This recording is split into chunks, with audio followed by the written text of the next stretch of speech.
Баршаңызға сәлем достар. Бүгін біз красный бархат тортын әзірлейміз. Бұл торт өте оңай әзірленеді. Торт әзірлеу кезінде қателіктер жібермес үшін видеоны мұқият қараңыздар. Тортқа қажетті заттардың тізімі видеоның астында қосымша жазылды.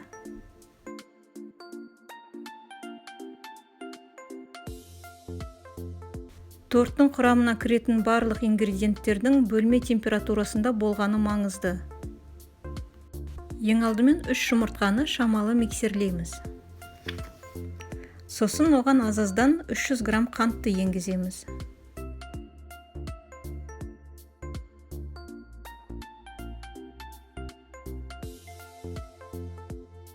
Жұмыртқа мен қантты еріп, массамыз ағарып, аппақ болып, 2 есе көлемінде ұлғайғанша дейін миксерлейміз.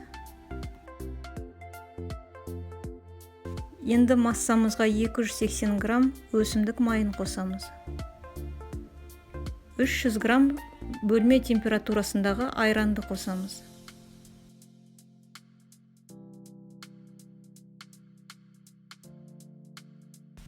Жарты шай қасық ас содасына 1 шай қасық алма сірке суын қосып гаситетеміз.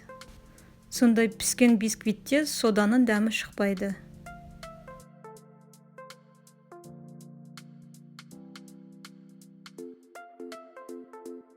Осы ингредиенттердің барлығы бір келкі масса болғанша миксерлейміз. Міндетті түрде жарты шай қасық какаоны, 8 грамм қопсытқышты және 340 грамм ұнды електен өткізу қажет.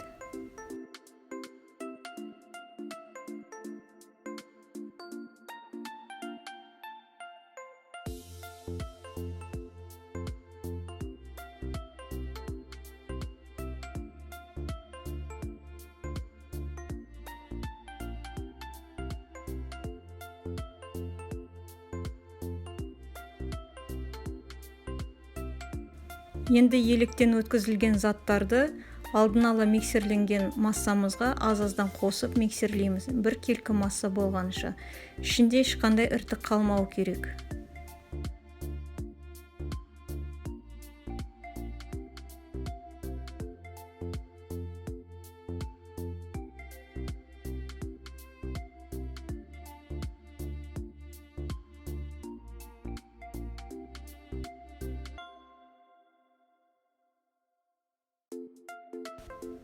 Енді қамырымызға бояуыш қосамыз. Менде топ декордың гелевый красителі. Өз қалауыңыз бойынша индийский құрға краскада қоссаңыз болады. Азық түлік дүкеніндегі сатылатын кішкентай пакетиктегі красительді қосуға болмайды. Ол қамырдың дәмін бұзады, ащы дәм береді.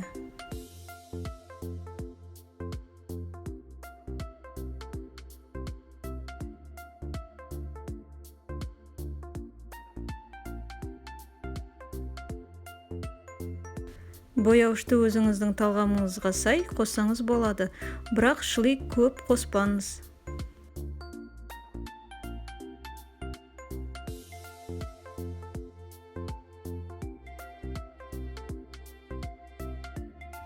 Бізде осындай қою қаймақ сияқты масса шықты. Енді қамырымыздың нақты салмағын шығарып, оны 3-ке бөлеміз. Менде бір коржға шамамен 408 граммнан шықты.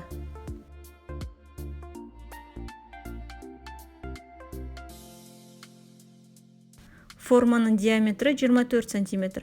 Енді пакуланың көмегімен қамырды тегістеп жайып шығамыз.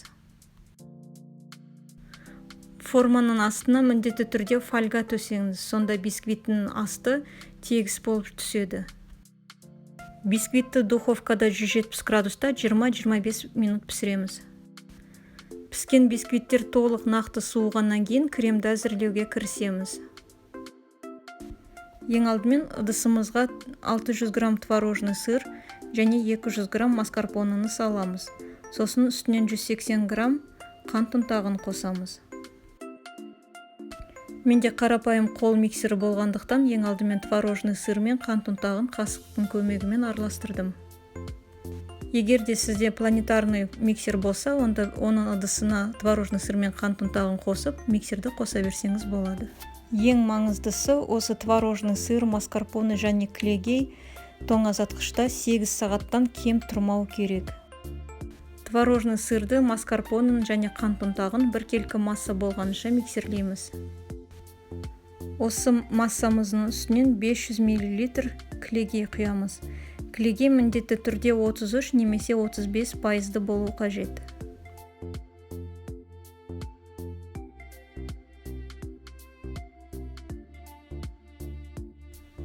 Кремді біркелкі масса болып формасын ұстағанша миксерлейміз.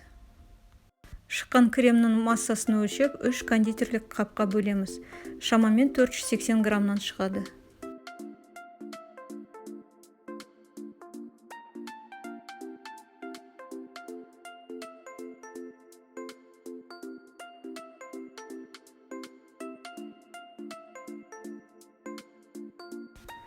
Енді бөлек кондитерлік қапшыққа номері 333 насаткасын отырғызамыз.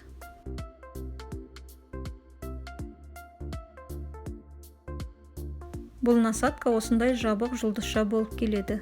Кейін кремі бар қапшықтардың аузын кесіп, осы қаптың ішіне салып, торттың бетіне кремді жағамыз. Сонда қолдың жылуымен креміміз еріп кетпейді. Толық суыған бисквиттің шешетін кесеміз. Оны кеспесе де болады. Сосын оның бетін тегістейміз.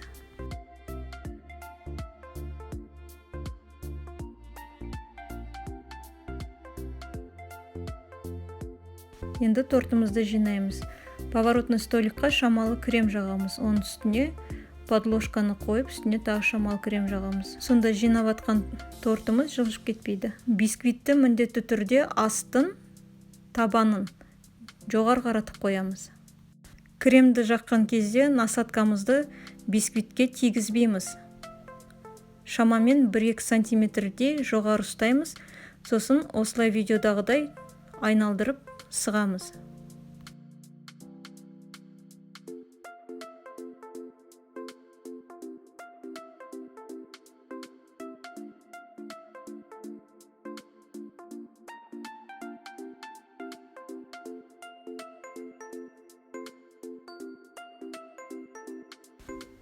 Торттың бетін өз талғамымыз бойынша әрлейміз.